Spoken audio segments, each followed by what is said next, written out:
Starting with the name of Allah subhanahu wa ta'ala, who is very great and kind. Dear student, Assalamu alaikum. How are you today? Today's question is question number 2, fifth part.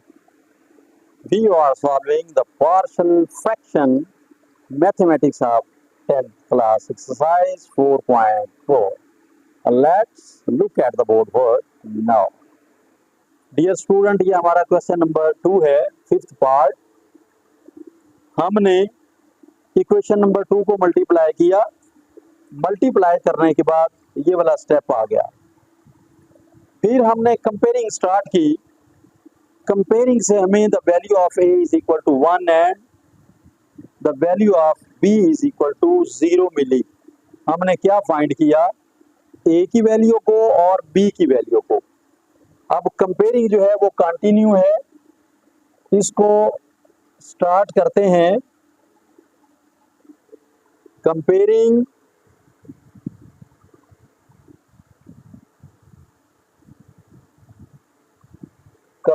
the coefficients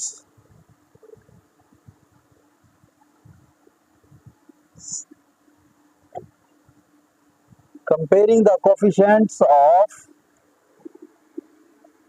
अब हमने x raise to power 4 को कर लिया. यहां पर लिखेंगे x raise to power 3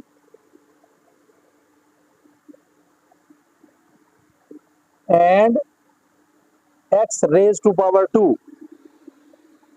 इनको हम करते हैं.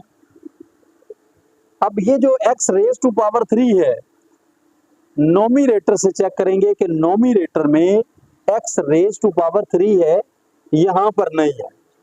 आप यहां लिखेंगे 0x raise to power 3 is equal to, ये वाला जो स्टेप है मल्टीप्लाई करने के बाद लिखा हुआ, यहां से आप वो रकमें लिखेंगे जिन x की पावर 3 होगी. चेक करते जाएं. 6 ये c x raise to power 3 plus b x raise to power 3 और चेक करें, और हमारे पास नहीं.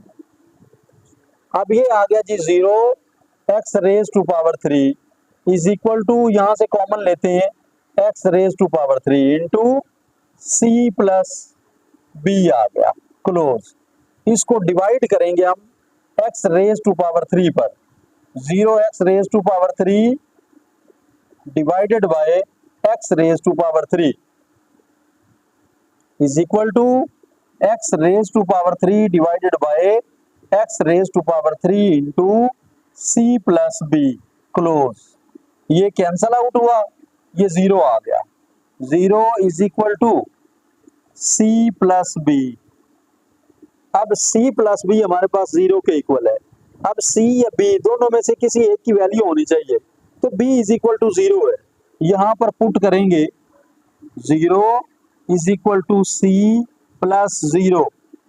तो ये आ गया जी, जो c है वैल्यू ऑफ c, इस 0 को इधर ले आएंगे तो ये 0 का 0 ही रहेगा. यानी आप ऐसे भी लिख सकते हैं 0 is equal to c. The value of c क्या है? c is equal to 0. The value of c is equal to 0. ये c की वैल्यू भी आ गई जो कि 0 है हमारे पास. इसके बाद आगे देखते हैं. ये यहाँ c तक हम पहुंच गए, अभी d और e बाकी है. अब इसके बाद एक्स स्क्वायर जो है उसकी कंपेयरिंग करके देखते हैं. नोमिनेटर से एक्स स्क्वायर वाली रकम लिखेंगे आप, 3x स्क्वायर.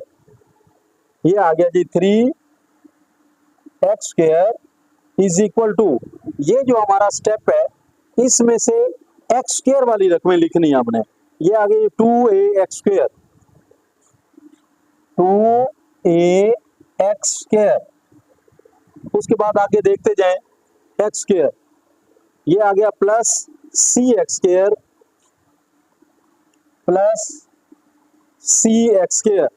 उसके बाद plus bx square bx square. उसके बाद है dx स्क्वायर. ये आ गया हमारे पास प्लस dx स्क्वायर. अब जो एक्स स्क्वायर है वो सारे के सारे हमने लिख लिए।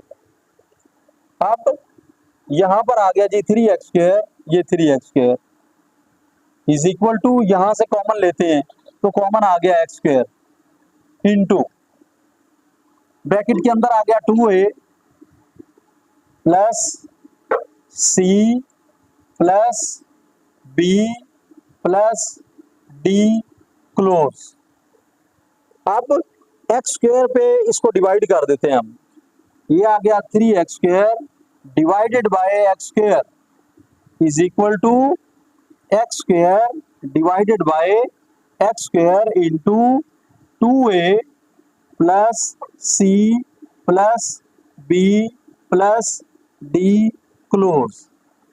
अब ये कैंसल आउट हुआ, यहां पर आ गया 3 इज इक्वल टू, इसको तरतीब में लिखना चाहे तरतीब में लिख लें आप, ये आ गया जी 2a प्लस बी प्लस सी और प्लस डी आ गया। अब यहां पर ए बी सी डी आया हुआ है, ये हमारे पास इनमें से 3 की वैल्यू होनी चाहिए, कोई से 3। अब यहां पर ये आ गया जी 3 इज इक्वल टू, ये 2 आ गया। अब ए जो है ए इज इक्वल टू 1 है, यहां पुट करेंगे जी वैल्यू ऑफ ए। आगे प्लस बी है, बी किसके इक्वल आया हुआ है 0 के, यहाँ 0 पुट करेंगे। प्लस सी, सी किसके इक्वल है 0 के, 0 पुट करेंगे और प्लस ये डी आ गया। अब ये आ गया 3 इज इक्वल टू 2 1 जार, ये 2 आ गया। आगे प्लस ये 0 0 है सारे, ये 0 हो गए। आगे ये डी आ गया। अब ये 2 शिफ्ट हो जाएगा इधर, यहां पर लिखेंगे 3 माइनस 2 इज इक्वल टू ये डी। अब डी की वैल्यू क्या आई, डी किसके इक्वल आ गया, D is equal to 3 minus 2 1। The value of D इज 1।